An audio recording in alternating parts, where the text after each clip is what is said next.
목소리가 이제 예전 같지가 않네요. 이런 말은 참 우리 어르신들 앞에서 죄송한데 찬양을 하고 나면 이제 목이 좀 가네요. 이제는 오늘 너무 어, 옛날 생각납니다. 우리 백전사님 함께 찬양 인도할 때 예배하다가 제가 너무 은혜를 받아서 좀 오늘도 좀 눈물 자국이 나죠. 예.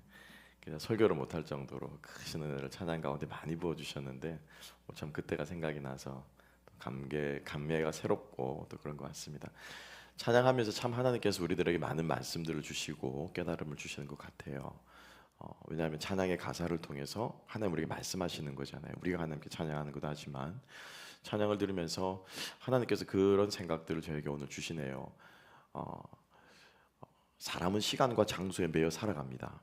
그죠? 우리가 오늘 이 시간에 여기에 있지, 여기에 있는 우리가 또 저기 다른 곳에 있을 수가 없어요. 항상 사람은 시간과 장소에 매여서 살아가는 게 우리 인간인 것 같습니다. 장소도 마찬가지고요, 시간도 마찬가지입니다. 그래서 한 장소 한 시간밖에 우리는 살 수가 없습니다.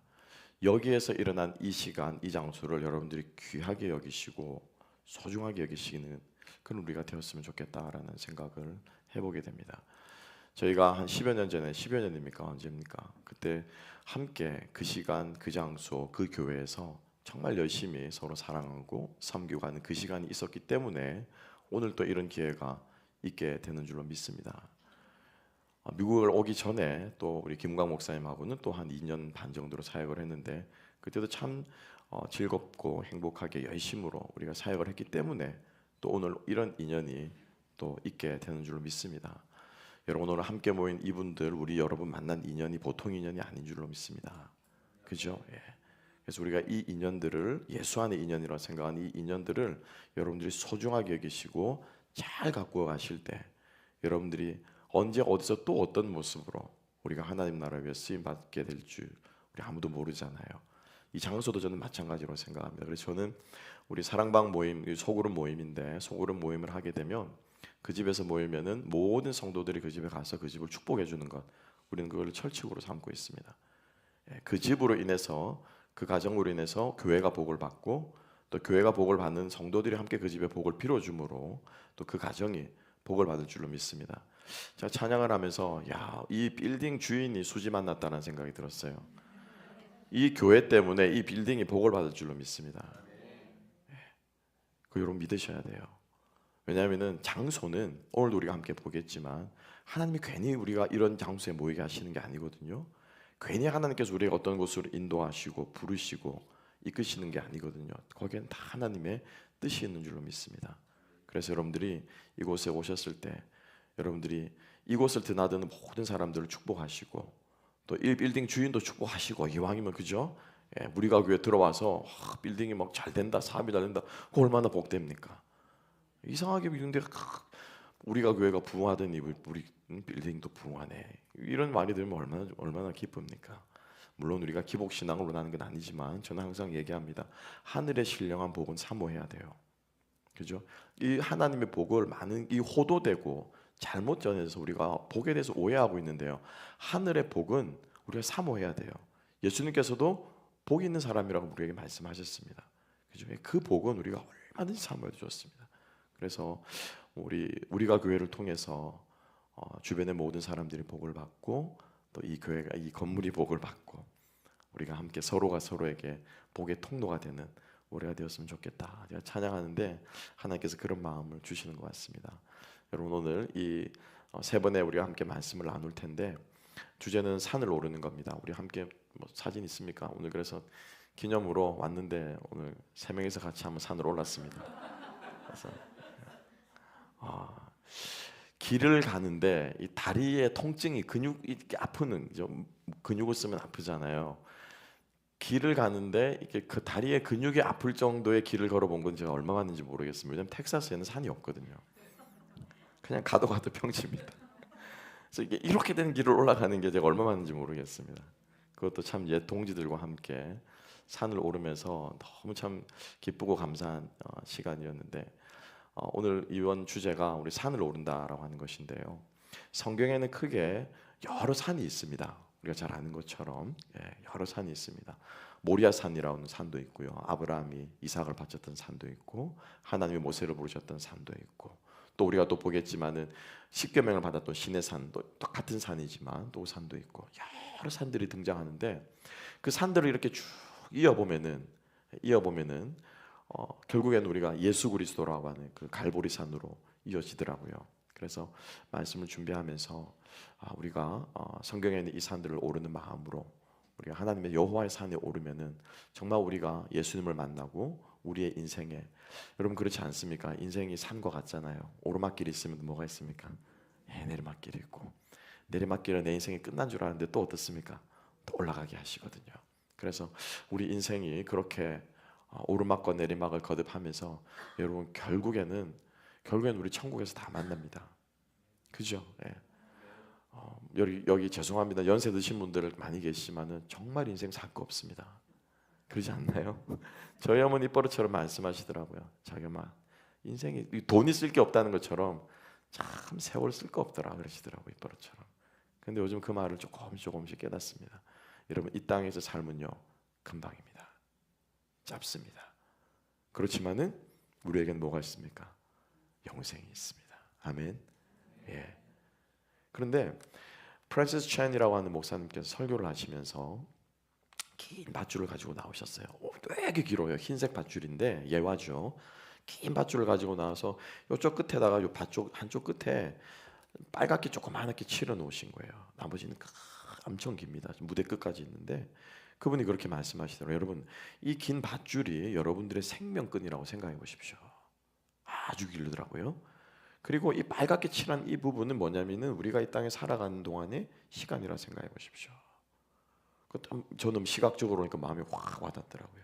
그러면서 하시는 말이 이 빨간색 끈의 부분이 이 긴 부분에 비하면 아무것도 아닌 것처럼 보이지만 이 빨간 짧은 이 순간에 우리가 무엇을 하느냐가 나머지 이 길이를 다 결정한다는 거예요. 그죠? 이때 우리가 예수를 믿고 이때 우리가 영생을 얻고 예수 그리스도를 주로 고백하는 이 사람은 이 짧은 아무것도 아니지만 이 영생의 나머지 길도 전부 다 자기 것이 되는가 하면 이 짧은 시간에 우리가 헛되이 보내고 주를 알지 못하고 영생을 얻지 못하면 이 짧은 것으로 끝난다는 거죠. 여러분 우리는 영원을 살 사람들인 줄 믿습니다. 그래서 우리가 그것을 소망하고 큰 그림을 보면서 우리가 하나님의 산을 오른다라는 마음으로 우리가 인생을 살아간다면 힘들고 어렵고 참 쉽지 않습니다. 이민살이라는 게 정말 녹록지가 내가 이럴 줄 알았다면 내가 왜 이민을 온다고 했을까? 저도 가끔 그런 생각합니다. 이거 이럴 줄 알았으면 한국에서 목회하는 건데. 그런데 하나님이 우리를 부르시잖아요. 끌고 가시잖아요. 때론 우리의 실수도 때론 우리의 계획도 하나님의 손 안에 있거든요. 그래서 우리가 그런 마음으로 살아가게 될 때 우리가 하나님께서 우리를 왜 부르셨고 왜 우리에게 무엇을 원하시고 우리가 어떻게 이 짧은 이 시간을 살아야 하는지를 깨닫게 될 줄로 믿습니다. 그래서 항상 우리가 기억해야 되는 것은요, 내가 왜 살아가는가예요. 내가 무엇을 위해 살아가는가. 이 질문에 대한 정답은 없습니다. 정답은 없어요. 굳이 정답을 찾자면 우리는 예수 그리스도, 그죠? 주님이 주신 소명인데, 근데 이것은 계속 질문을 해야 돼요. 사업을 망하고 나서 내가 왜 살아야 되지? 분명히 그런 생각 듭니다. 건강을 잃어버리고 나서 내가 왜 이 땅에 살아야 되지? 그런 생각이 듭니다. 또 우리가 잘 될 때도 그런 생각이 들어요. 하나님께서 왜 나에게 이렇게, 나를 왜 이렇게 잘해 주시지? 라고 하는 생각이 들어요. 복도요, 하나님이 무섭게 부어줄 때는 무섭습니다. 아직 그런 복 안 받아보셔서 모르겠습니다. 무섭다고 그러더라고요. 무섭다고 막 쏟아 부어 주실 때는. 근데 그때도 사람들은 무슨 생각을 하냐면은 내가 뭘 해야 될까? 이 말은 다 한마디로 말하면은 소명이라는 단어로 우리는 정의 내릴 수 있을 것 같아요. 그래서 이 질문에 답할 수 있는 사람은, 그래, 나는 이걸 왜 죽었다 깨어나도 나는 이걸 왜 살아가야 돼? 라고 하는 사람은 어떤 어려움, 어떤 일, 어떤 것이 일어나도 뭐예요? 뚫고 가는 힘이 있습니다. 왜? 살아야 될 목적이 분명하거든요. 아멘? 예, 살아가야 될 이유가 분명하거든요. 그러니까 나를 살려주셨으니까 어떻게 해요? 왜? 살려주셨으니까 책임지셔야죠. 그죠? 예, 멀쩡한 처녀 데려다가 결혼하다고 해와 다 잡아왔으면은 어떻게 책임져야지, 그죠? 그런 거라는 거예요. 이 여기에 대한 답을 우리가 못 내리기 때문에 자꾸 우리의 마음이 어떻습니까? 좁아지게 되고 일희일비하게 되고, 잘 되면 세상으로 이렇게 자기 것처럼 다 가진 것처럼 교만하다가 망하고 나면 어떻게 해요? 또 세상도 자기 없는 것처럼, 이게 우리가 이런 삶을 살지 않고 하나님께서 부르시는 그 산을 향해서 올라가는 삶을 사는 사람은 바로 소명을 붙잡고 살아가는 사람인 줄 믿습니다. 그래서 우리가 이 땅을 살아가면서 인생을 산에 많이 비유합니다. 오르막이 있으면 내리막이 있고요. 또 내리막길은 특별히 내리막길이 올라갈 때보다 내리막이 더 중요해요. 오늘도 제가 안 걷다가 걸어보니까 오르막길에는 다리가 왜 이리 아픈 거니까 좀 아픈 것뿐인데, 내리막길에는 어떻습니까? 이 다리가 풀려버리면은 아픈 건 둘째치고 어떻습니까? 굴러버리거든요. 굴러버리면 이거는 낭패라는 거예요. 힘든 건 차라리 괜찮죠, 그죠? 쉬었다 가면 되는데, 그러니까 내리막이 중요하더라고요. 보니까 내리막이 왔을 때 조금 덜 넘어지고 덜 자빠지고 조심조심해서 내려올 수 있으면 되는데, 이거를 잘못하게 되면 어떻게 해요? 그냥 곤두박질을 친다는 거죠. 사업에 실패할 수 있습니다. 연애에 실패할 수 있고, 직장을 잡는 데 실패할 수 있습니다. 자녀들을 교육하는 데 실패할 수 있습니다. 다 실패합니다. 문제는 그 실패한 데서 우리가 주저앉고 망가지고 인생 끝난 것처럼 다 포기하고 버리는 것이 아니라 어떻게 해요? 조금 덜 실패하고 조금 덜 힘들어하고 어떻게 해요? 다음에 어떻게 올라가는, 어떻게 해요? 우리가 요즘에는 resilience라고 그러더라고요. 탄성 회복력. 다음에 하나님께 또 일으키실 때 올라가는 힘을 그때 쌓아두는 것이 바로 믿음의 사람들이 걸어가야 할 길인 줄 믿습니다. 그래서 우리가 이런 실패 앞에서 우리의 인생 걸음들이 휘청거리는데, 사실은 오늘 우리가 읽었던 이 말씀, 여러분 너무나도 잘 아는 말씀입니다. 누구입니까? 주인공이 모세입니다. 예. 하나님께서 모세를 지금 부르셨습니다. 그죠? 소명으로 모세야 모세야, 신발을 선 것은 거룩한 곳, 신발을 벗는 누구나 다 아는 이야기입니다. 근데 하나님께서 모세를 언제 부르셨냐라는 거죠. 언제 부르셨습니까? 그 인생에 잘 나갈 때입니까? 아니에요. 어떻게입니까? 곤두박질 칠 때였다는 거예요. 그 곤두박질 칠 때도 그가 하나님의 부르심을 받고 듣고, 그 곤두박질 치는 것이 조금 덜 미끄러지고 어떻게 다시 하나님과 함께 올라간다는 거죠. 이 음성을 들을 수 있는 우리가 되었으면 좋겠습니다. 모세의 스토리는 우리가 잘 아는 것처럼 정말 자랑하시더라고요. 헐리우드이 보이는데 여기 지금 보입니까, 여러분? 헐리우드 영화에 나올 법한 스토리가 저는 모세의 이야기가 아닐까 싶습니다. 기적 아닙니까, 여러분? 그 생명을 구하려고, 그죠? 갈대 상자에 그 아기를 넣어가지고 그냥 물 치면서, 영화에 보면 만화에 보면 나오잖아요, 그죠? 그 완전 죽은 목숨이잖아요. 그 죽은 목숨이잖아요. 거기에서부터 시작해서 어디까지 올라갑니까? 애굽의 왕자까지. 애굽이라고 하면 요즘으로 하면 미국이 아니겠습니까? 그 당시에 전 세계를 호령하던 제국 중에 가장 막강한 제국이 이집트 제국이었다는 거죠. 그 제국의 제2인자의 자리까지 올라가는 이 스토리는 여러분 영화로 만들어도 충분하지 않겠습니까? 몇 편을 만들 수 있을 거예요. 근데 여기서 끝납니까? 아니라는 거죠. 그 왕자의 자리였을 때 어떻게 해요? 주먹 한번 잘못 휘둘러서 그냥 다시 나락으로 떨어지는 것이 모세의 인생이다라고 하는 거예요. 모세는 왕자가 되었을 때 그는 자기 힘으로 할 수 있을 줄 알았습니다. 어렸을 때부터 우리가 잘 아는 것처럼 모세는 아주 드라마틱한 인생으로 이집트의 공주로, 바로의 공주의 왕자로 이렇게 주어가지고 키움 받았지만은 그 누이가, 그죠? 시보라라고 하는 이 누이가 어떻게 해요? 시보라가 아니죠. 누굽니까? 미리암이라고 하는 누이가 감사합니다. 미리암의 누이가 어떻게 해요? 자기 엄마를 유모로 소개시켜 주는 거예요. 그러니까 이집트의 왕궁에 살았지만 엄마 품에서 자라면서 학자들은 이야기합니다. 어릴 때부터 모세는 히브리인인 것을 주입식으로 알았고, 어쩌면 모세는 이중 언어를 하면서 히브리 말도 하고 이집트 말도 하고 완벽하게 그 사람은 히브리인으로서의 정체성을 가지고 살았을 것이다 라고 학자들은 이야기를 합니다. 그러니까 뭡니까?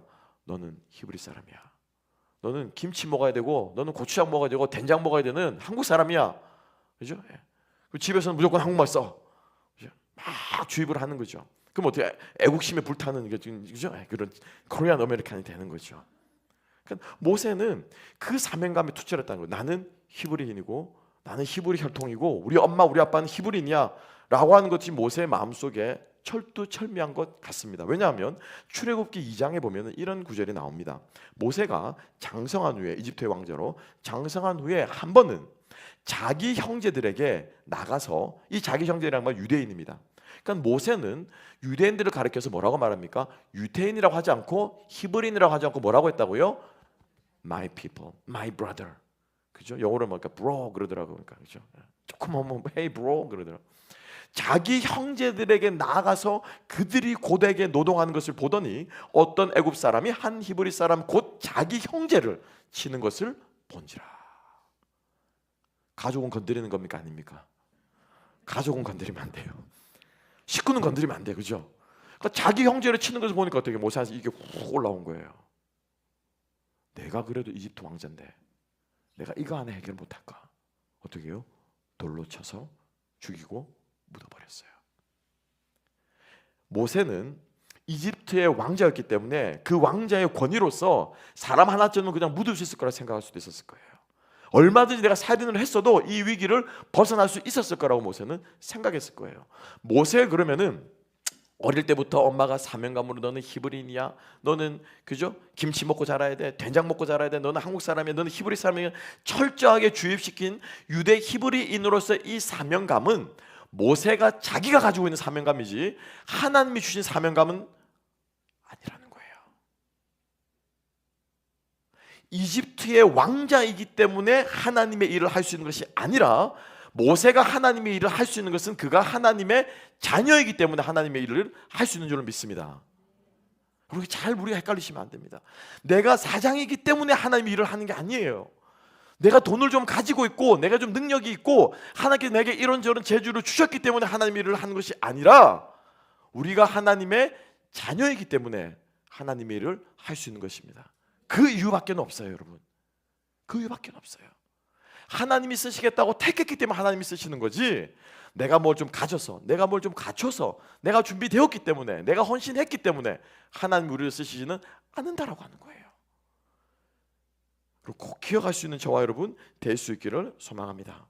이집트의 왕자가 아니라 하나님의 자녀입니다. 회사의 기업의 사장이 아니라 하나님의 자녀입니다. 이번 여러분, 저는 목사도 마찬가지입니다.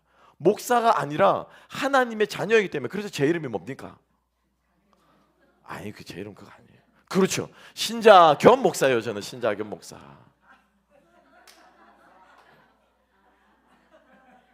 꼭 기억해 주십시오. 신자 겸 목사입니다. 아직도 감이 안 오십니까? 저희 졸업한 신학교에 가면은 신학교 교훈의 첫 번째가 그겁니다. 뭡니까, 목사님? 아직 졸업한 지 아직 그렇게 살아있어요.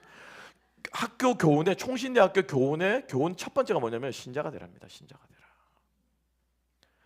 제가 목사이기 때문에가 아니고 뭡니까? 하나님의 자녀이기 때문이에요.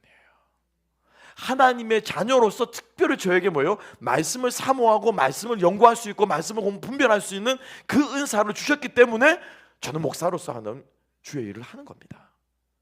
여러분도 마찬가지예요. 우리 사모님 반주하시는 그 은사를 주셨기 때문에 어떻게 그걸 가지고 섬기는 거예요.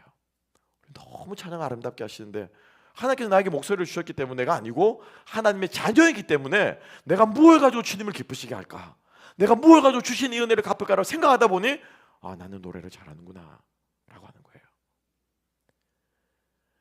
탤런트가 있고요, 그죠? 탤런트가 있고 은사가 있습니다. 사실은 영어에서는 은사를 탤런트로 번역하긴 한, 저는 개인적으로 저는 그렇게 구별을 해요. 탤런트는 뭐냐? 그냥 재주입니다. 재주. 우리 사모님은 예수를 안 믿어서 피아노를 잘 치셨고 피아노 전공을 하셨을 거라. 그거는 뭐예요? 재주. 저는 예수를 안 믿고 제가 목사가 안 됐으면 저는 이거 말하는 걸 잘해가지고 약장사를 하든지 아니면 저는 교수를 했을 것 같아요.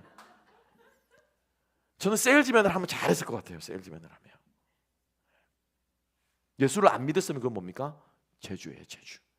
그런데 그 재주가 뭐가 됩니까? 은사가 됩니다.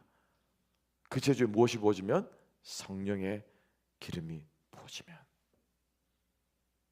그래서 은사는 누가 주시는 거예요? 성령이 주시는 거예요. 성령이. 그래서 우리가 하나님의 자녀이기 때문에 하나님께서 우리를 쓰시는 줄로 믿으시기 바랍니다. 우리는 생각하기를 이것저것 내게 있으면은 더 하나님을 잘 섬기고 더 사역을 잘할 수 있겠습니다. 우리 교회가 이것저것 있으면은 우리가 더 봉할 수 있겠습니다 생각하지만 하나님이 보시기에는 그렇지 않다는 것을 오늘 모세의 모습을 보면 우리가 알 수 있습니다. 그렇게 자기 힘으로 애굽 사람은 관리관을 쳐 죽이고 어떻게 자기 마음대로 이집트인을 구했습니까? 아니 히브리인들을 구했습니까? 아니죠. 살인자가 되어서 도망치는 신세가 되었고, 그냥 도망갔던 거 아니라 저 광야 구석으로 가서 숨어 있는 것이 아니라 이방인의 대릴 사위가 되어서, 그것처럼 서러운 거 없습니다, 여러분. 그죠? 그것처럼 서러운 게 없어요. 오늘 본문의 말씀을 보면 뭐라고 말합니까? 성경은 정확합니다. 1절 말씀에 모세가 그의 장인 미디안 제사장 이드로의 양떼를 치는, 자기 양이라요? 아니래요. 자기 양 아니래요. 장인어른 양떼 쳐주면서 살아가고 있는 거, 대열 사이로 얹혀가지고 그냥 먹여주고 재워주니까 살아가고 있는 거죠. 그것도 몇 년 동안요? 40년 동안. 하나님께서 이 모세를 그렇게 40년간의 모세의 광야의 삶을 통해서 하나님께서 우리에게 말하고자 하는 것은, 모세야, 네가 이집트의 왕자이기 때문에 내가 너를 쓰는 게 아니야. 너에게 의협심이 있기 때문에 내가 너를 쓰는 것도 아니야.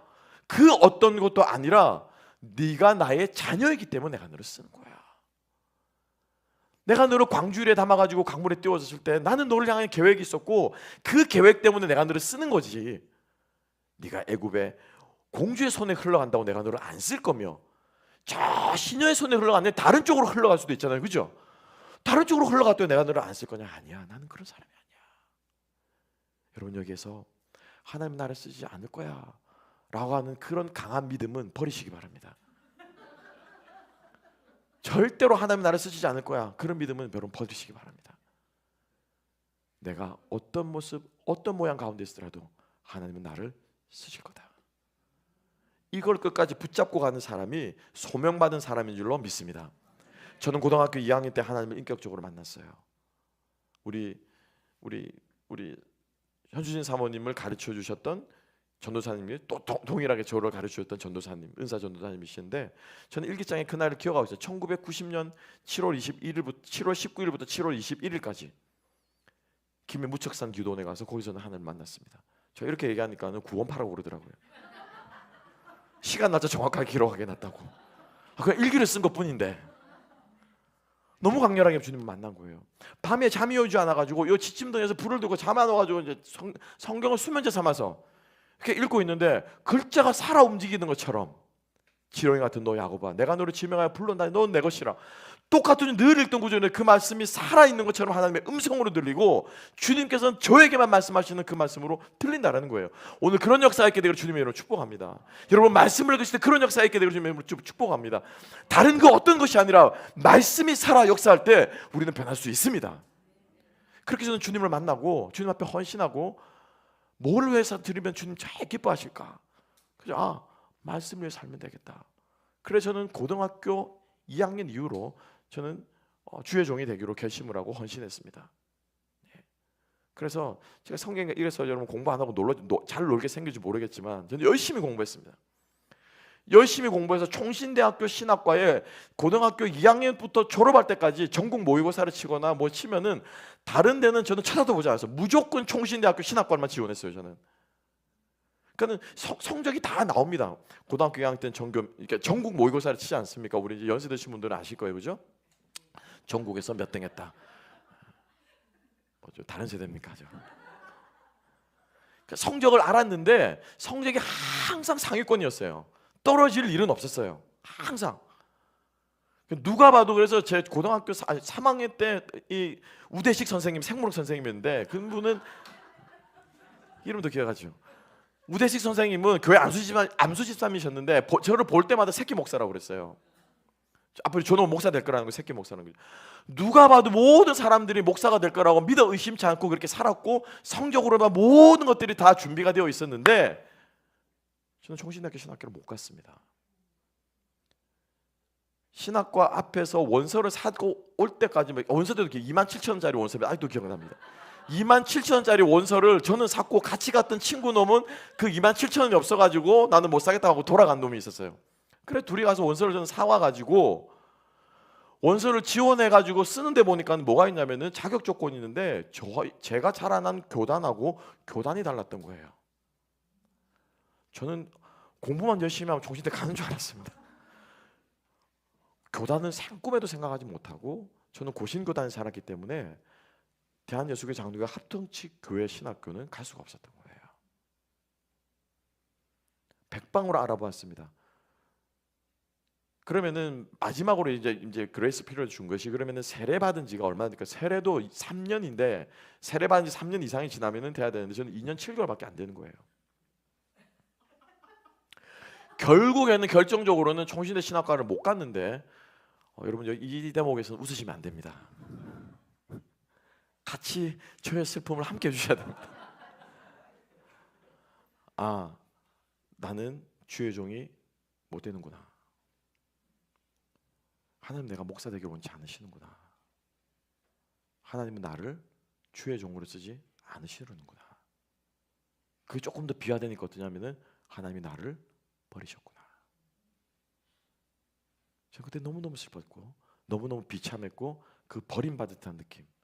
여기서 웃고 계신 분들은 연애할 때 한 번쯤 안 차여 보신 분들이 버림받는다는 느낌이 어떤 느낌인지 상상할 수 없습니다. 그래서 저는 신학교 가는 것을 꿈이 좌절된 채 하나님 앞에 버림받았다라고 생각하고 저는 진로를 바꾸어서 다른 일반 학과를 지원하게 됐어요. 모세가 40년 광야 생활을 하면서 뭐 제가 겪었던 것과는 비교할 수 없겠죠. 근데 제가 감히 비교를 할 수 있겠습니까마는 모세는 40년 동안 이드로의 양떼를 치면서 신부는 이집트의 황제였으나 모든 것을 잃어버리고 쫓기고 살인자가 되어서 그 40년을 지내는 동안 모세의 마음은 어땠을까 생각해 보게 됩니다. 아마 모르긴 몰라도 여기 앉아 계신 분들 중에서도 그런 마음이 가지고 계신 분들이 있을지 모르겠어요. 여러분 기억하세요. 하나님은 잊어버리지 않고 있습니다. 40년 동안 기억하고 있었습니다. 하루가 천년 같고 천년이 하루 같으신 그분께서 기다리고 있습니다. 언제를요? 우리를 다시 부르실 그날을, 우리를 다시 쓰실 그날을. 어쩌면 지금 오늘 이 저녁이 하나님께서 여러분들을 부르시는 날이 될 수 있을지도 모르겠습니다. 그러면 하나님은 그 40년 동안 뭘 하셨느냐? 뭘 하셨을까요? 뭘 하셨을까요? 모세의 물을 빼신 거예요. 어떤 물? 이집트 왕조로서의 물을 쫙 뺀 거예요. 그죠? 뭘 보면 알 수 있습니까? 옛날 같았으면은 하나님 부르셨으면은 Yes sir 하면서 모세는 나갔을 거예요. 근데 모세가 뭐라고 말합니까? 저는 못합니다. 내가 누구한테 거기 갈 수 있습니까? 저는 말을 못하고요. 내가 어떻게 바로 앞에 내가 설 수, 자기 아버지인데, 그죠? 자기 아버지인데도 막 바로 앞에 가는 것을 어떻게 모세는 두려워 떱니다. 이집트 왕자로서의 그 혈기와 물들을 하나님께서 완전히 빼신 거예요. 몇 년 동안? 40년 동안. 그거 하신 거예요, 여러분. 모세의 정체성을 완전히 하나님께서 바꿔놓으신 후에야 어떻게 해요? 하나님께 비로소 들어 쓰시는 것입니다. 집에는 어떤 집에는 금그릇도 있고 은그릇도 있고 질그릇도 있지만 하나님께서 어떤 그릇을 쓰십니까? 어떤 그릇이요? 질그릇 아니에요. 성경 잘 보세요. 어떤 그릇 쓴다고요? 깨끗한 그릇을 쓰시니라. 따라합시다. 깨끗한 그릇. 깨끗한 그릇을 쓰시는 하나님. 예. 금그릇이라 쓰지 않습니다. 은그릇이라 쓰지 않아요. 질그릇이라 쓴다고요? 아니에요. 깨끗한 그릇입니다. 금그릇이다로요. 깨끗함을 쓰십니다. 질그릇이라고 해도 더러우면 안 쓰세요. 우리가 주님 앞에 그 깨끗함으로 준비되어지는 과정이 바로 광야 40년 미디안에서 양을 치던 모세가 겪었던 시간들이라는 거예요. 요게 물이 안 빠지면 여러분 40년이 아니라 50년이 아니라 60년도 하나님께서 하십니다. 신앙생활하는 많은 분들을 보면서 너무 마음이 아파요. 신앙생활을 30년, 40년을 하셨는데 그 물이 안 빠지니까, 그 자아가 살아있으니까, 애굽의 왕자로 자아가 살아있으니까 여전히 하나님께 쓰시기에는 어떻게 해요?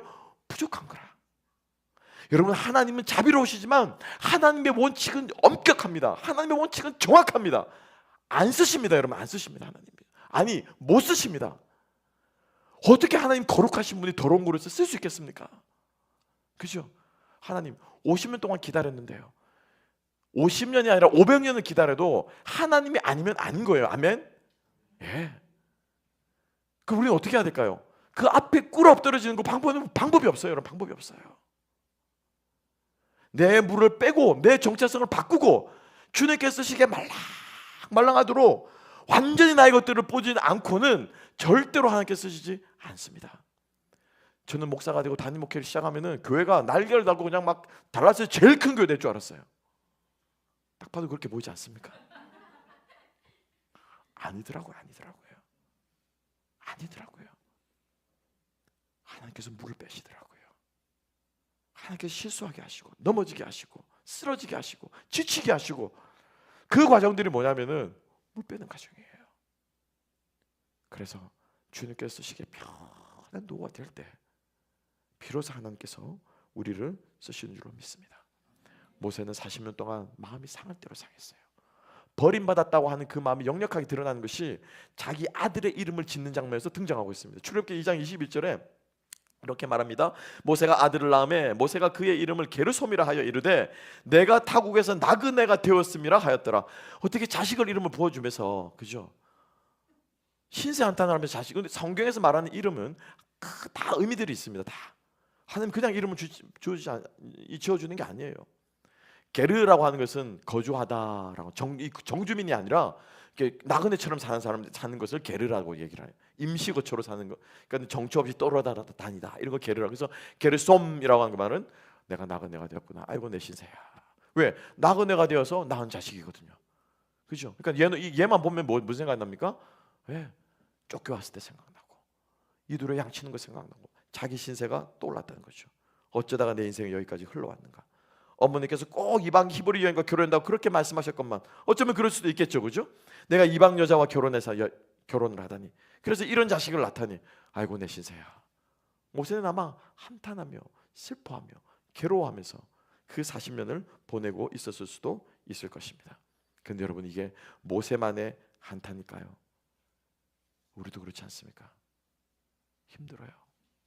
내가 어쩌다가 LA까지 흘러와서, 내가 어쩌다가 달라스까지 흘러와서, 내가 어쩌다가 여기까지 흘러와서 여기서 이렇게 살고 있나 라고 하는 생각들이 우리의 인생을 힘들고 어려운 순간마다 우리 마음속에 들 때가 있을 것입니다. 그러나 여러분 기억하십니다. 그 시간이, 그 생각이 하나님께서는 어떤 시간이라고요? 물을 빼는 시간입니다. 하나님께서 우리를 쓰시기에 합당하도록 다루시는 시간인 줄로 믿습니다.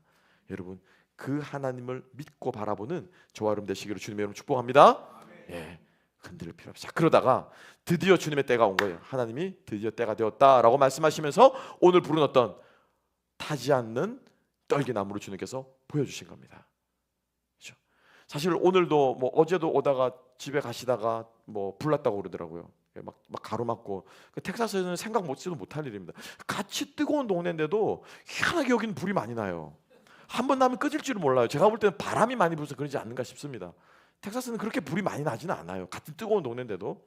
그런데 아마 여러분들 이 장면은 사실은 여기 LA에 계신다면 아마 많은 분들이 한 번쯤은 목격할 수 법한 장면이 아닐까 싶습니다. 불이 난다는 거죠, 쉽게 말하면. 그죠? 나무들끼리 부딪혀도 이게 어떻게 해요? 마찰을 해서 불이 나기도 할 것 같아요. 그래서 사실은 이 장면은 그냥 지나가다 불난 건 사실은 대수로운 장면이 아니에요. 광야에서 나무를 치다, 이게 목동을 치다 보면은 불이 나면은 불났나 보다 하고 어떻게 갈 길을 가면 되는 거예요. 그런데 오늘따라 난 그 불은 어떤 불입니까? 지금 이 나무는 어떻게 해요? 불이 났는데 나무가 안 타는 거예요. 그죠? 나무가 안 타는 거예요. 그 모세가 어떻게 했습니까? 오늘 본문 말씀을 함께 한번 읽어볼까요? 자, 함께 봅니다. 자, 2절 말씀인데요. 2절과 3절입니다. 2절, 3절 다 같이 한번 읽어보십시다. 시작. 여호와의 사자가 떨기나무 가운데로부터 나오는 불꽃 안에서 그에게 나타나시니라. 그가 보니 떨기나무에 불이 붙었으나 그 떨기나무가 사라지지 아니하는지라. 이에 모세가 이르되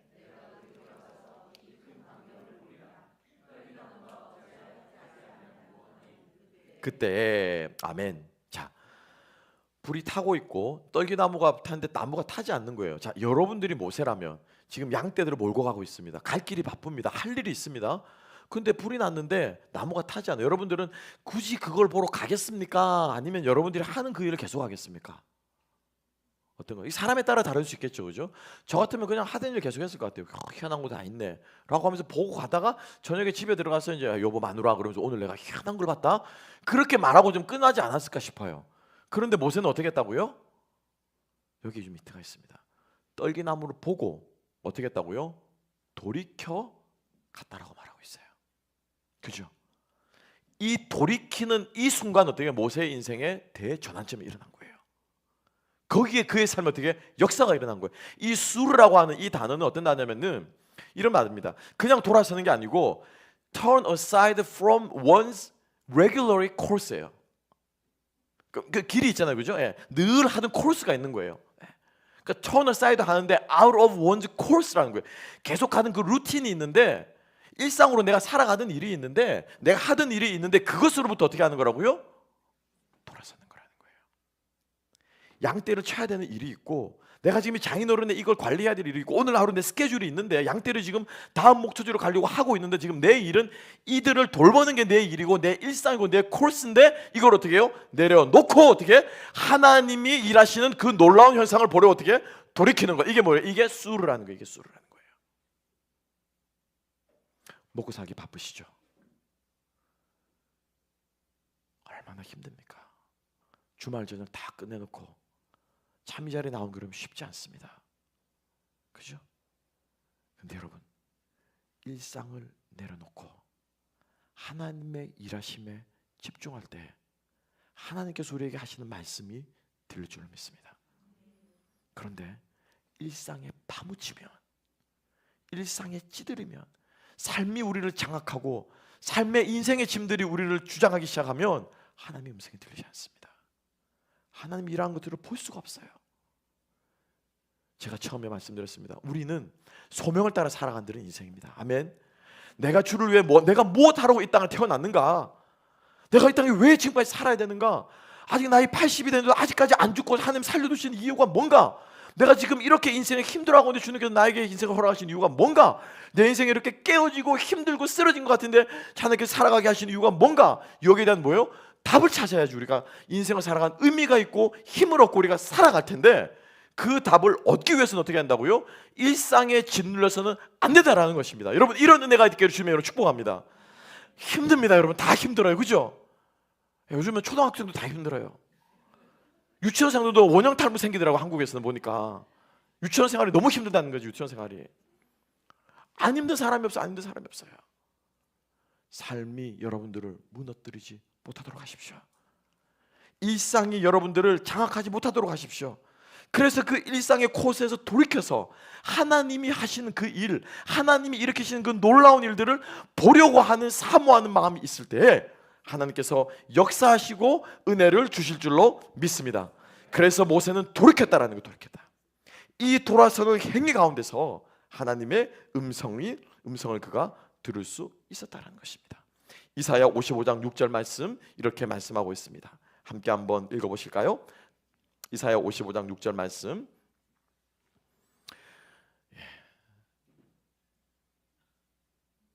저의 멋진 목소리로 제가 읽어드리겠습니다.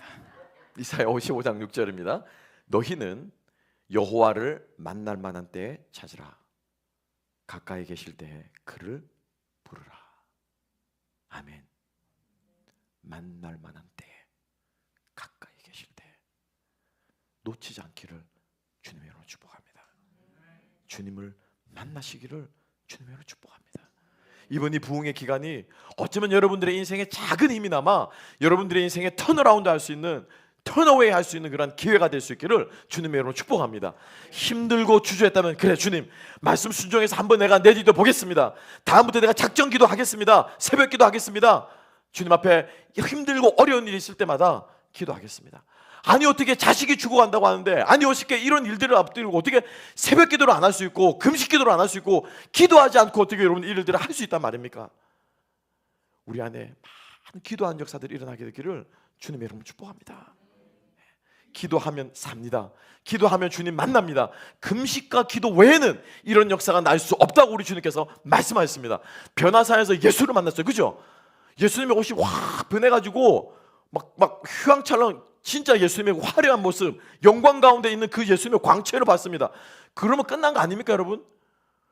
제가 산기도 가가지고 그 주님을 만났다면 저는 완전히 날아갔을 것 같아요. 내 목회 끝났다 이제. 나는 조용기 목사보다 더 막 힘을 막 능력 받아서 목회할 거다 막 이런 기세 등등에 내려왔을 텐데 그런 상황이란 거예요 제자들이. 그 엄청난 주님의 능력을 받았으면은 그 사람이 능력이 있어야 되잖아요. 그들이 귀신 쫓아냈습니까? 못 쫓아냈습니까? 못 쫓아냈다. 천하 없는 예수님을 보고 와도, 천하 없는 하나님을 보고 와도 기적을 못 일으켰다는 거예요. 능력이 못 나갔다는 거예요. 이유는 뭡니까?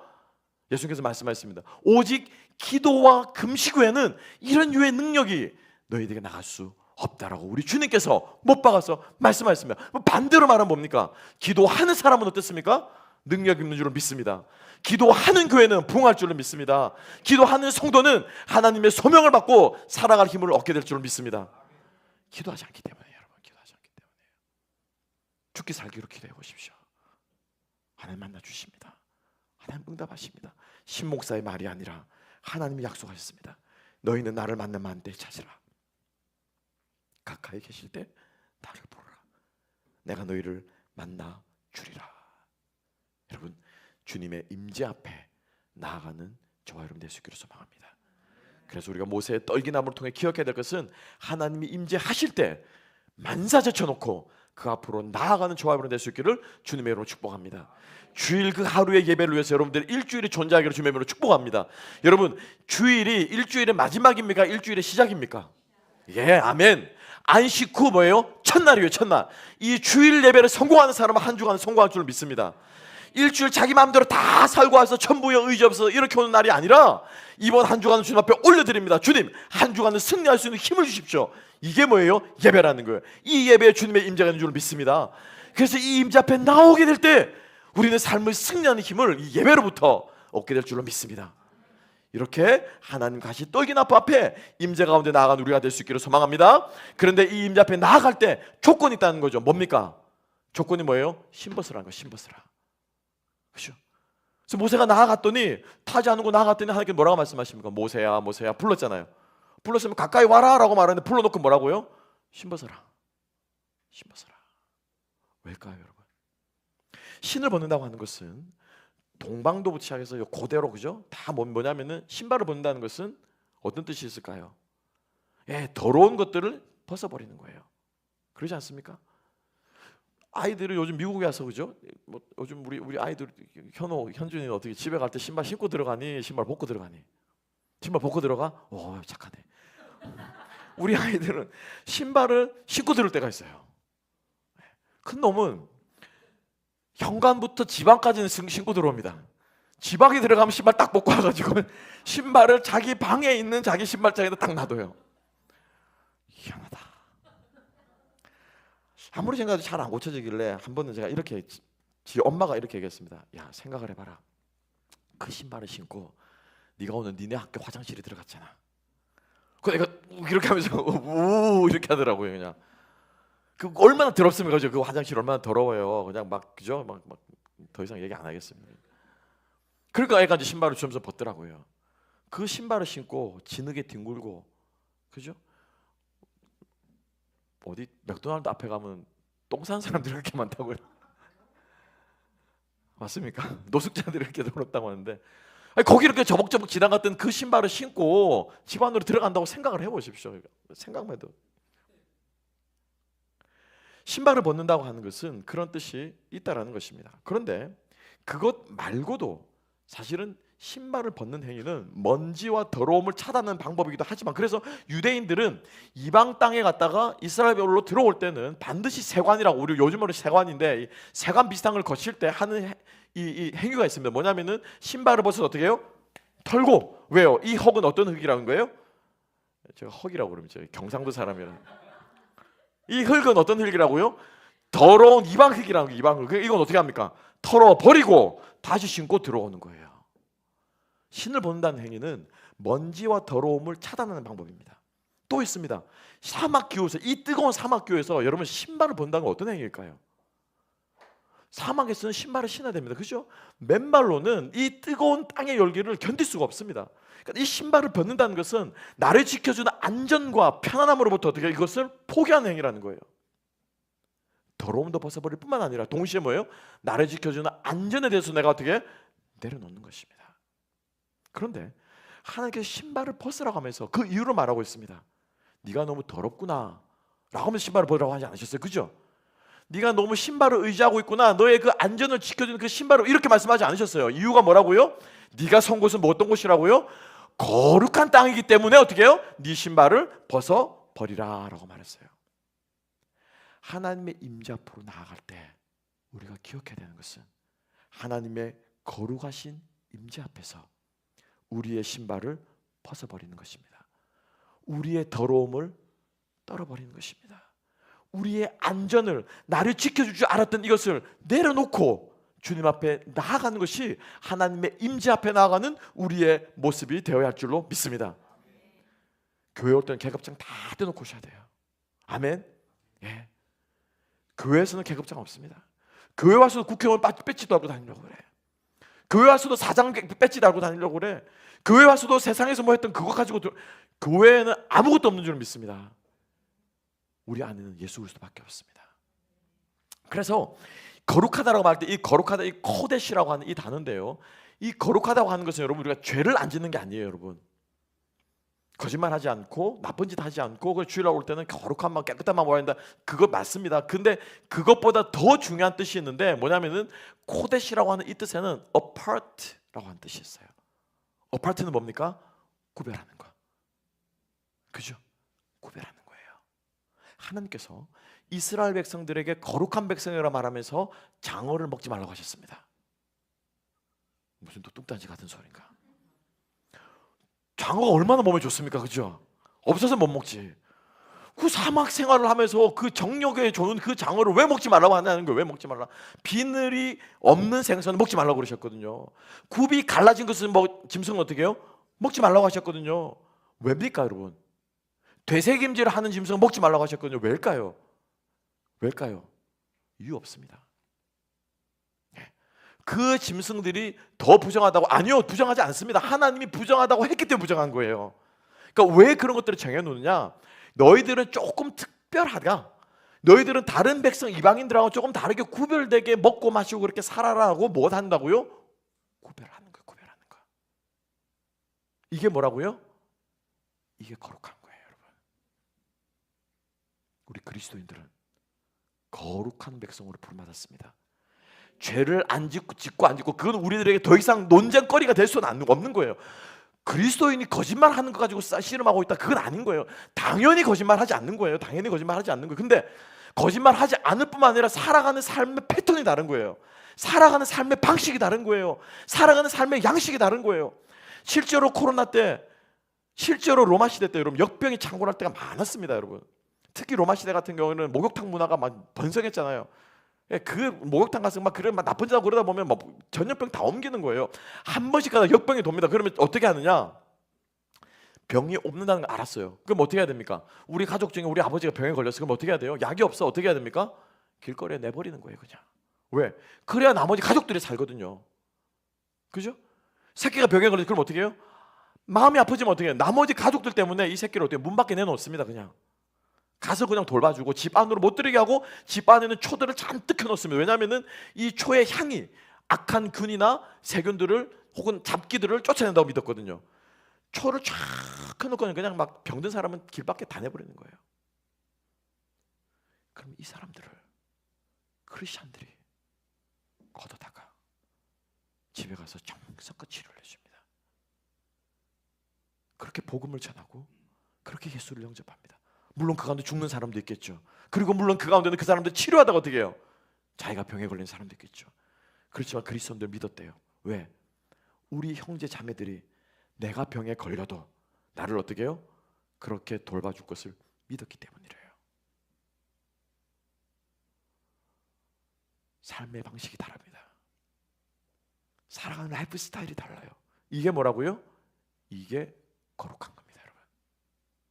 이게 거룩한 거예요. 이민자들 삶 다 똑같이 다 힘들고 예, 힘듭니다. 하지만 우리 그리스도인들만큼은 뭔가 다르다는 거죠. 뭔가 다르다는 거죠. 힘들고 어려운데도 저 사람을 보면 구김살이 없어. 저렇게 어렵게 노력하는데도 저희 교회 올해 지금 7순이 넘으셨는데도 새벽 3시까지 일하고 오시는 분이 계십니다. 토요일날 새벽 3시까지 일하고 식당에 주방 참모로 일하시는 우리 집사님이신데 그 나이가 되도록 이제 70이 넘으시 80을 바라보시는 그 나이에도 새벽 3시까지 일어나가지고 주일 아침 예배하고 목사님 제가 이거라도 드려야 제가 살 수 있을 것 같아서 오는데 오면은 얼마나 세임이 없는지 모릅니다. 오히려 나이 어린 목사의 등을 두드려 주시고 하시는 거예요. 마음속에 인간적으로 생각하면은 집에 가서 잠을 주무셔야 또 오늘 어떻게 해요? 일주일을 그렇게 단 하루도 쉬는 날이 없습니다. 그냥 그렇게 살아가시는 거예요. 그냥 그렇게 빚 갚으려고 자식에게 그 집 한 채라도 어떻게 좀 해주려고 몸을 막 갈아 넣어서 하면서 그렇게 살아가시는데 그냥 그렇게 밝으신 거예요. 어떻게 저 연세에 저렇게 하시면서 이렇게 웃으면서 예배드리며 나가면서 오히려 목사의 등을 두드려 가면서 목사님 은혜 받았습니다. 목사님 때문에 힘을 얻습니다. 어떻게 저렇게 가실까? 목사로서 때로는 어떻게 해요? 집사님 좀 쉬세요. 다음 주 나오지 마세요. 라고 말하고 싶지만 제 마음속에 어떻게 해요? 그래, 저게 그리스도인이지. 저게 살아가는 사람의 모습이지. 우리가 돈이 없지 믿음의 가오가 없습니까? 아멘? 예, 우리가 돈이 없지 가오가 없는 게 뭐 영화에 나온 대사잖아요. 우리가 돈이 없지 믿음이 없는 거 아니잖아요. 세상 사람들이 살아가지 않는 방식으로 살아가는 이게 뭐라고요? 이게 거룩하다는 거, 거룩하다. 그러니까 하나님의 소명을 부름받는 사람은 어떻게 해요? 살아가는 방식이 어떻게 해요? 달라야 되는 거예요. 기도할 때 하나님께서 지혜를 주실 줄 믿습니다. 근데 세상 사람은 똑같이 살아가면 어떠세요? 똑같이 살아가면 똑같이 일상에 파묻히는 거죠, 그죠? 똑같이 살아가면 다른 쳇바같이 살아가는 거예요. 근데 주님이 주시는 소명과 비전을 붙들고 뭔가 내가 다르게 살아가고 몸부림치고 씨름할 때 하나님께서 우리들에게 창의적인 지혜를 주실 줄로 믿습니다. 얘가 될지도 모르겠지만 아주 오래전에 제가 목동에서 사역할 때 어떤 분이 그런 간증을 하시는 걸 제가 아직도 기억하고 있습니다. 예수 믿고 개업을 했는데 식당을 해가지고 했는데 이제 식당을 하면 한국에서는 반주를 팔잖아요, 그죠? 항상. 근데 그게 수입이 꽤 된다고 그러더라고요. 이 술이 곁들여져야 도 이렇게 막 그게 매상이 아주 중요하다고 그러더라고요. 근데 예수를 믿고 나서 보니까 이게 안 되겠는 거라. 술을 팔면 안 되겠는 거라. 어떻게 했을까 이분이? 그렇죠. 안 팔 수는 없고. 이거 여러분들이 알아서 새겨 들으시고, 근데 그분은 기도하다 그런 기도를 주신 것 같아요. 내가 술을 팔아서 이득을 남겨서는 안 되겠다. 그렇게 술을 어떻게 해요? 원가로 주셨다는 거예요. 술을 팔아가 내가 이득은 안 남기겠다. 아니 그러니까 안 믿는 사람이 어차피 술을 마시잖아요, 그죠? 우리 집에 밥 먹으러 가면 다른 집에 가서 술을 마실 거라. 근데 어떤 분들은 나는 술을 안 팔겠습니다라고 할 수 있을지 모르겠습니다. 그것도 저는 지혜로운 방법이라고 생각해요. 믿음대로 결단하시고. 근데 이분은 술을 안 팔게 되면은 술이 없으면 손님들이 안 오시니까는 내가 술을 통해서는 이득을 취하지 않겠습니다. 판단 여러분들의 몫에 맡기는데 제가 말하고자 하는 포인트는 뭐냐면은 하나님 앞에 우리가 다르게 살려고 노력할 때, 구별되게 살려고 노력할 때 하나님께서 우리에게 지혜를 주시고 힘을 주시고 용기를 주실 줄을 믿습니다. 이걸 우리가 붙잡아야 된다는 거죠. 하나님께서 모세에게 구별된 내 소명을 받기 위해서 너는 어떻게 해요? 구별된 삶을 살아라 라는 의미에서 바로 신발을 벗으라 라고 말했던 것입니다. 저는 그래서 하나님 앞에 버림받고 저도 오기가 있잖아요. 신도에 못 갔으니까 그래 그럼 나도 안 해. 그래서 저는 일반 대학교를 가서 신나게 학교 생활을, 학창 생활을 했습니다. 그래서 대학교 3학년 때까지 저는 목사가 되지 않으려고 하고 저는 다른 길을 선택해서 그 길을 준비하면서 열심히 영어 공부도 하고 저는 통역대학원을 가려고 열심히 영어 공부도 하고 막 학원도 다니고 막 그랬던 그 3년의 시간들을 보내었는데 사실 결국에는 그 시간을 통해서 하나님께 저를 깨뜨리시고 낮추시고 물 빼는 시간을 통해서 하나님께 저를 준비시키는 시간으로 하나님께 이렇게 쓰시는 것을 제가 경험하게 되었습니다. 믿지 않는 사람들과 함께 뒹굴어 보기도 하고 오히려 기독교에 대해서 배타적인 친구들과 함께 클럽 활동을 해보기도 하면서 교회 안에서만 그리고 그런 신앙 안에서만 곱게 살았던 제가 그렇게 살아가 보면서 그 사람들이 왜 복음을 배척하는가, 안 믿는 사람들이 왜 예수를 싫어하는가, 그 사람들이 그럼 예수를 어떻게 전할 것인가 라고 하는 것도 함께 고민하는 그 시간들이 하나님께서는 저에게 따로 구별되는 어떻게 하면 지혜롭게 이 세상을 살아가는 뱀처럼 지혜롭고 비둘기처럼 순결하게 살아갈 수 있는가를 고민하게 했었던 시간이었던 것 같아요. 소망하기는 하나님이 부르신 그 소명대로 살아가기 위해서 우리가 기도할 때 하나님께서 지혜를 구별할 수 있는 지혜를 주실 줄로 믿습니다. 신발은요 하나님의 거룩하심 앞에 우리의 것을 내려놓는 시간입니다. 잊지 않는 저와 여러분 되시기를 소망합니다.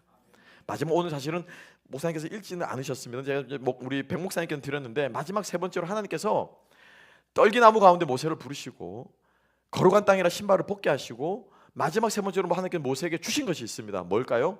지팡이를 주셨어요. 지팡이를. 우리가 잘 아는 것처럼 사장을 가게 되면 모세는 하나님 부르심 앞에 주저합니다. 저는 못 갑니다. 내 백성을 이 산에서 예배하게 하리라 하니까 사장 1절에 모세가 이렇게 말하죠. 모세가 대답하여 이르되 그들이 나를 믿지 않겠습니다. 내 말을 듣지 않고 이르기를 여호와께서 내게 나타나지 아니하셨다 하리이다. 그러자 여호와께서 모세에게 이르시되 네 손에 있는 것이 무엇이냐? 그가 이르되 지팡이입니다. 여호와께서 이르시되 그것을 땅에 던지라 하시매 곧 땅에 던지니 그것이 뱀이 된지라.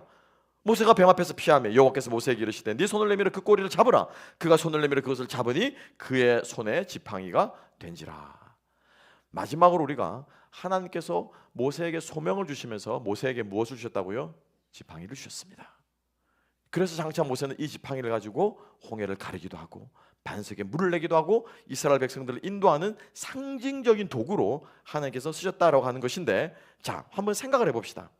저는 성경 말씀을 읽으면서 성경 말씀을 꼼꼼히 뜯어 읽으면, 이게 이제 기도할 때 하는 중에 성령의 인도하심인데 뜯어 읽으면은 이게 이상할 때가 있어요. 이해가 안 되는 말이 있습니다. 왜냐? 여러분, 뱀은 주로 우리는 어떤 이 상징으로 우리는 생각합니까? 그죠? 예. 우리가 생각하는 그거. 딴 생각하지 마시고요. 뭐 그거를 뭐 어떻게 먹을까 뭐 이렇게 생각하지 마시고. 그 먹지 마라 한 겁니다. 그렇겠어. 그렇게 생각. 우리 뱀은 사탄으로 생각한다는 거죠. 그래서 하나님께서 네 손에 있는 게 뭐 지팡이입니다. 지팡이를 땅에 던졌는데 뱀이 됐다는 거죠. 근데 지금 모세가 서 있는 이 땅은 어떤 땅입니까? 이게 말이 됩니까? 그죠?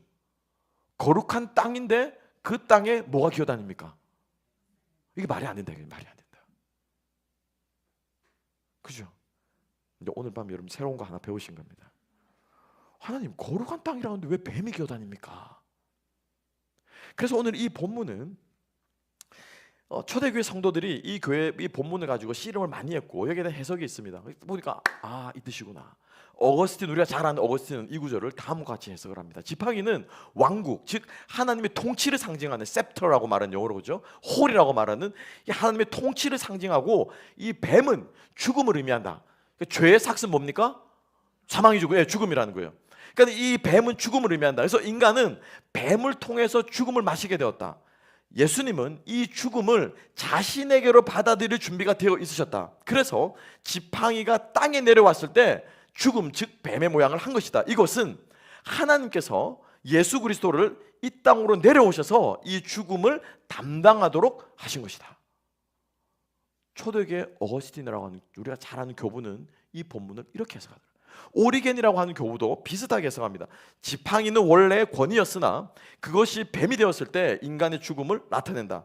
그러나 하나님께서 그것을 다시 모세가 짚게 하심으로 그리스도의 죽음이 다시 권위와 생명의 도구가 됨을 보여주셨다.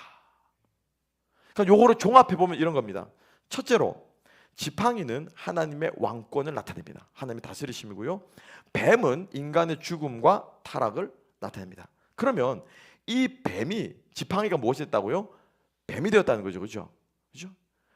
하나님의 통치하시는 왕권이 뭐가 됐다는 거예요? 죽음이 됐다는 거예요. 하나님의 왕권과 하나님의 다스리심은 무엇을 통해 나타났습니까? 본래 하나님을 본 사람이 없을 때, 요한복음 1장 14절, 18절, 본래 하나님을 본 사람이 없을 때 누가 나타나셨다고요? 품속에 있는 독생자께서, 그죠? 독생하신 하나님이, 하나님은 이런 분이야. 하나님은 이렇게 세상을 다스리셔. 율법에는 너희가 이 원수를 갚으라고 했지만은 나는 너에게 이르노니, 원래 그 뜻이 아니고 율법의 원래 뜻은 오른뺨을 때리면 어떻게 해요? 왼뺨까지. 이게 하나님 원래 뜻이야. 율법에는 오리를 가져오면 오리만 가라고 했지만은 나는 너에게 말하노니, 하나님 원래 율법의 이 뜻은 오리를 가져가면 어떻게 해요? 심리도 가져야 돼. 겉옷을 달라고 하면 못 가져야 돼? 속옷까지 줘야 돼. 이게 뭐, 이게 하나님의 통치고 하나님의 다스림이라고 하는 것을 예수께서 이 땅에서 보여주셨다는 거예요. 이게 뭐예요? 이게 하나님의 나라라는 거예요. 나라. 어려우십니까? 쉽죠, 그죠? 예. 그러니까 뭐냐면은 예수님을 통해서 하나님의 왕권, 하나님의 지팡이, 하나님의 다스림이 이 땅 가운데 드러났는데, 이 예수가 어떻게 해요? 죽음을 맛봤다는, 죽음을 경험했다는 거예요. 이게 뭡니까? 십자가라는, 십자가. 그죠? 거룩한 땅에 뱀이 기어다니고 이 문제가 아니고, 죽음이 거룩함 가운데 어떻게 와서 거룩함이 죽음을 끌어안아서 예수 그리스도께서, 그 거룩하신 분이 우리의 죽음이 되었구나, 우리의 십자가가 되었구나, 이것을 하나님께서 모세에게 가르쳐 주신 것이다 라고 초대교회 성도들은 믿고 받아들였다는 것입니다. 잘 생각해 봅시다. 모세의 삶이 어땠을까요, 여러분? 저는 하나님, 제가 모세고 물론 그런 일은 없지만 하나님 저를 부르시다 저는 안 갔을 것 같아요. 저는 그냥 이두로 장인어른 양치고 살래요. 왜? 모세의 삶을 우리가 알잖아요. 그죠? 백성들이요, 하나님을 원망을 안 합니다. 누구를 원망합니까? 모세한테 그냥 원망을 하는 거예요. 배고파도 모세, 목말라도 모세, 더워도 모세, 그죠?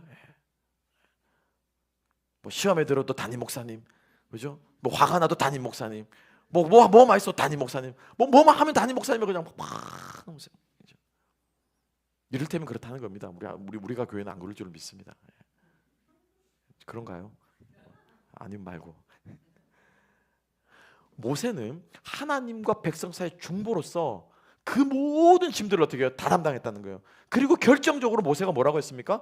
이스라엘 백성들이 금송아지 만들었고 우상할 때 하나님께서 플랜을 전면 수정하시죠. 어떻게 해요? 내가 요 놈들 다 쓸어버리고 내가 너하고 나하고 다시 하자.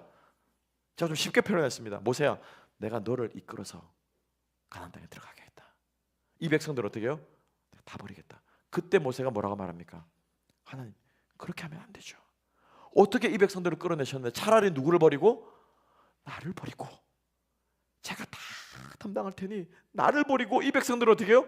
데리고 가셔야 됩니다. 그래야 하나님이십니다. 그래야 여호와입니다. 그래야 당신의 영광이 드러납니다. 주님, 나를 버리소서. 이게 누가 한 겁니까? 예수께서 하신 일이에요. 그렇죠? 예수께서 우리의 죄를 짊어지시고 십자가를 담당하신 거예요. 하나님께서 모세를 부르시면서 지팡이를 주셨습니다.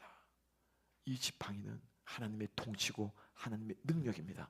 모세는 이것을 가지고 홍해를 가르고, 이것을 가지고 요단강을 건너고, 이것을 가지고 적들과 싸우고, 이것을 가지고 그 백성들을 인도했는데, 그 지팡이가 상징하는 결국 하나님의 능력은 뭐냐면은 십자가의 능력이라는 것입니다. 아멘.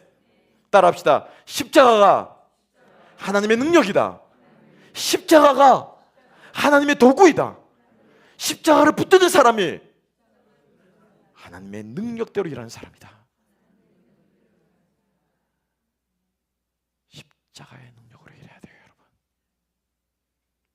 십자가의 능력으로 일해야 돼요. 십자가가 나의 안에 일하지 않으면 내 혈기가 살아납니다. 그죠? 네. 싫은 소리 하는 거 듣고 좋아하는 사람 아무도 없습니다. 뒤에서 수근수근 하는 소리 듣고 좋아하는 사람 아무도 없고요.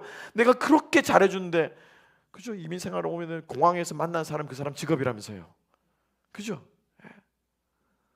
도넛 장사 만난 사람 도넛 장사 되고, 세탁소 한 사람만 세탁소 되고, 그 말이 무슨 말이냐면은 물심양면 다 도와주잖아요. 차 구해주고, 집 구해주고, 뭐 부자면 심지어 뭐 돈까지 빌려주고. 그런데 어떻게 해요? 입 싹 닫고 어떻게 해요? 그죠? 내가 너한테 해준 게 얼만데? 라고 생각하면 어떻게 우리 안에 이런 것이 올라옵니다. 이때 우리들에게 능력으로 이것을 이길 수 있는, 이 시험을 이길 수 있는, 그래도 한 번 더 사랑할 수 있는, 그래서 그 사람이 진정으로 변화될 수 있게 하는 힘은 무엇입니까? 십자가는 십자가. 그죠? 그는 불변의 진리입니다. 이 십자가 앞에 죽어지고, 이 십자가 앞에 썩어지고, 이 십자가의 원리로 나아가는 사람은 하나님의 능력대로 일하는 사람이 될 줄을 믿습니다. 하나님이 주시는 소명의 길을 걸을 줄을 믿습니다.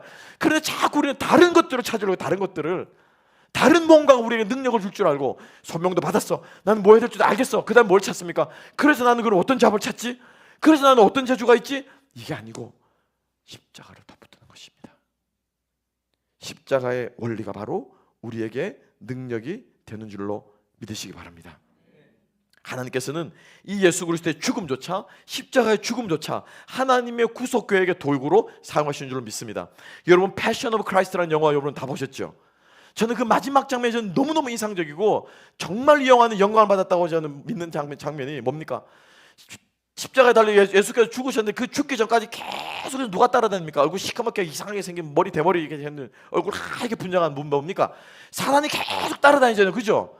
막 희죽희죽 웃으면서 이제 너는 이제 끝났어. 너는 십자가 죽으면 끝이야. 네 이 꿈은 못 이룰 거야. 너는 십자가의 처형수로 너는 죽을 거야. 십자가 끝까지 따라가면서 웃으면서 따라갑니다, 그죠? 그리고 나서 마지막에 그리스도의 십자가에서 죽으셨을 때 어떻게 합니까? 보셨습니까? 기억나십니까? 이 사탄이 절규를 하며 비명을 지르면서 어떻게 해요? 쓰러지고 없어집니다. 사탄은 예수가 죽는 게 지가 이기는 줄 알았다는 건 지가 이기는 줄 알았다는 거죠. 그 십자가는 처형의 길이고 죄인의 길이고 쓰러지는 길이기 때문에 지가 이기는 줄 알았어요. 그런데 이 십자가가 뭐 하는 길입니까? 승리의 길이라는 거예요. 이 십자가가 이기는 길이라는 거예요.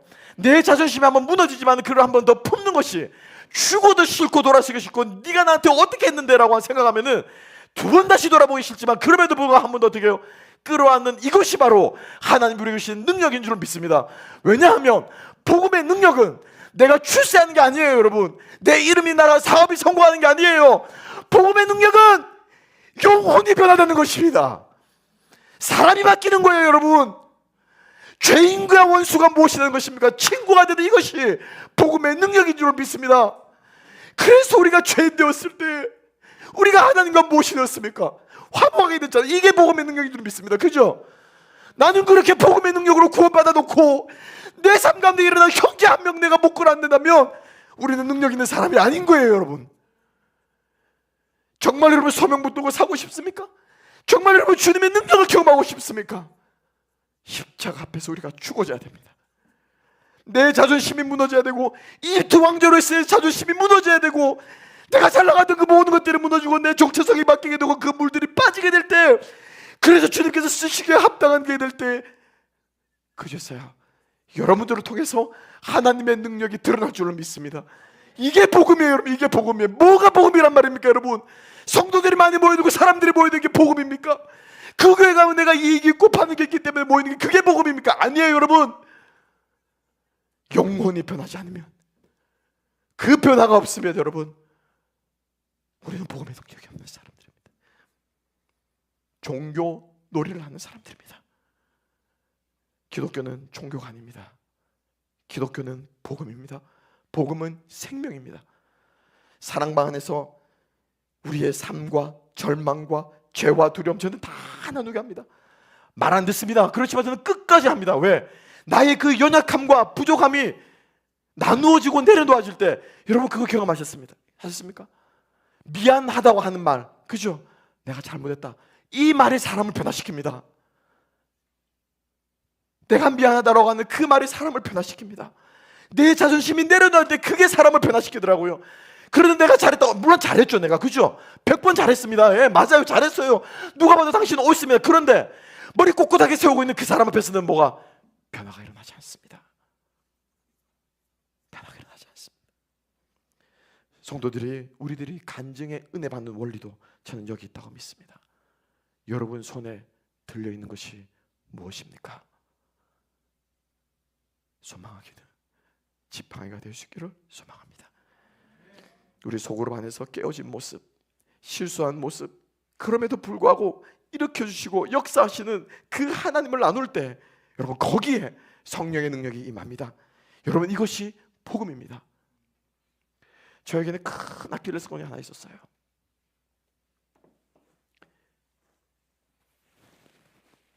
그렇게 주의 길을 가겠다고 결심하고 방황하고 버리고 나서 방황하는 그 대학교 2학년 복학하기 여름, 부모님께서 두 방향에서 심각하게 이야기를 나누고 계시더라고요. 그날이 두 분이 있는 마지막이었습니다. 법원에 가셔서 이혼 절차를 밟으시고 이혼을 하셨습니다. 소위 말하는 황혼 이혼을 하셨어요. 제가 목사가 될 때만 해도 결혼을 하지 않으면 목사 안수를 주지 않았습니다. 총각들은 목사 안수를 받을 수 없었어요. 저희 교단은, 합동측 교단은. 그래서 반드시 결혼을 해야 목사가 될 수 있는 자격을 주었습니다. 그만큼 어떻게 해요? 결혼에 대해서 목사의 가정이, 또 목사의 좋은 집안이, 또 그 당시 사회 분위기도 사실은 그렇게 이혼이 그렇게 흔하지 않던 시절이었던 것 같습니다. 그래서 저는 그것이 저에게 얼마나 수치였는지 모릅니다. 목사가 집안이 목사의 부모님이 이혼을 하셨다. 저는 그게 너무너무 부끄럽습니다. 말을 할 수가 없었어요. 수치였습니다. 가정에 5월 달이 되면 제가 설교하기가 참 힘들었습니다.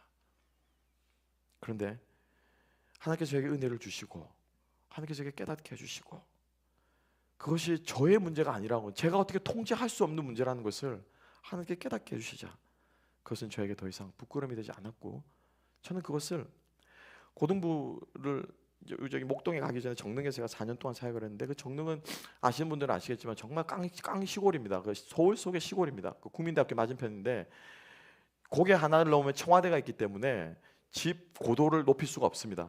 높이하면 이렇게 다 내려다 보이니까 고도 제한이 있어서 개발이 되지 않는 동네였어요. 그래서 아주 시골 중에 시골이었는데 거기에 제가 4년을 있었는데 그 아이들이 참 많이 버려지기도 하고 부모들이 돌보지 않기도 하고 참 그런 분위기 속에서 자라나는 아이들, 고등부, 중고등부를 합쳐서 한 20명 가까이 되는 아이들을 제가 섬기고 지도했습니다. 그 중에서 체육대학교를 진학을 준비하고 있던 친구가 하나 있었습니다. 머리를 빡빡 깎고 지금도 얼굴이 기억이 나는 친구가 늘 학교에서 교회에서 말썽이었어요. 뭐 예배 시간에 늦게 오고 뭐 늦잠 잤다고 게임한다고 늦게 오고 뭐 안 오고 하여튼 뭐 교회에서도 문제였습니다. 가지고 하루는 제가 화가 나고 짱집에서 분위기를 다 흐려놓으니까 그날은 이제 작정을 하고 제가 앉혀놓고, 야 이놈아 너 왜 그러냐, 나 좀 도와달라, 이거 젊은 전도사가 좀 잘해보겠다 하는데 너 그러면 안 되지 않니, 이런 얘기를 주고받았던 기억이 납니다. 근데 이 친구가 자기 집안 상황을 이야기를 하는 거죠. 누나가 하나 있는데 누나는 자기보다 더 심한 거죠. 이제 가출을 밥 먹듯이 하고, 그다음 이제 엄마하고 막 싸우고, 그다음 아버지는 없는 거예요. 그래서 이제 어머니가 홀어머니가 싱글맘이 두 남매를 키우고 이렇게 하셨습니다. 그래서 그 친구 얘기를 다 듣고 나서 제가 어떻게 했을까요? 제 얘기를 해줬습니다. 저희 가정이 어땠는지, 제가 어떻게 열어왔는지, 그럼에도 불구하고 하나님께서 저에게 어떻게 은혜를 베푸셨는지 그 얘기를 딱 하니까 그 다음 주부터 이 친구의 태도가 180도로 바뀌더라고요. 지는 그렇게 생각했겠죠. 벤질벤질하게 생긴 젊은 전도사 하나가 와서 본인이 고생도 안 했을 것 같고, 그 전도사님은 나를 모른다는 거죠. 내가 얼마나 힘들게 살고, 내가 얼마나 어렵고, 내가 얼마나 스트레스 받고, 우리 집이 얼마나 힘든지 전도사님은 모를 거야라는 그런 눈으로, 원망에서 느끼는 자기 얘기를 확 쏟아내는데 제 얘기를 듣고 나서 이 친구의 태도가 완전히 바뀌더라고요. 저는 그때 깨달았습니다. 상처가 또 다른 상처를 치유한다는 것을. 그게 하나님께서 우리들을 통해서 하고자 하시니라는 것을 저는 그때 깨달았습니다.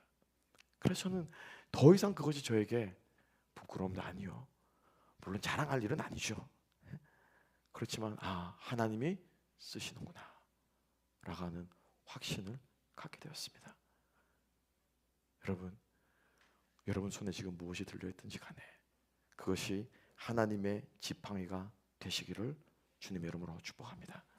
그래서 이 우리가 교회, 정말 이곳에 오는 사람들은 정말 복음을 경험하고 생명을 경험하고 변화를 경험하고, 여러분 사람이요 딱 두 가지 때문에 제일 행복의 조건 두 가지입니다. 첫 번째는 무조건적인 사랑이래요. 이게 여러 가지 말들로 표현되지만 결국에는 내가 실수하고 잘못해도 무조건적으로 나를 품어주고 안아줄 수 있으면 그 사람은 생을 쉽게 포기하거나 망가지거나 무너지거나 쓰러지지 않는데요. 두 번째는 뭐냐면 삶의 의미래요. 오늘 우리가 보는 소명이겠죠. 이 두 가지가 있으면 사람은 이 땅에서 행복하게 살아갈 수 있답니다. 우리가 교회에 오는 모든 분들이 이 주님을 만나서 이것들을 충족받고 변화를 경험하며 생명을 경험하는 믿음의 공동체 되시기를 주님의 이름으로 축복합니다. 우리 전 함께 찬양하며 주님 앞에 나아갑시다.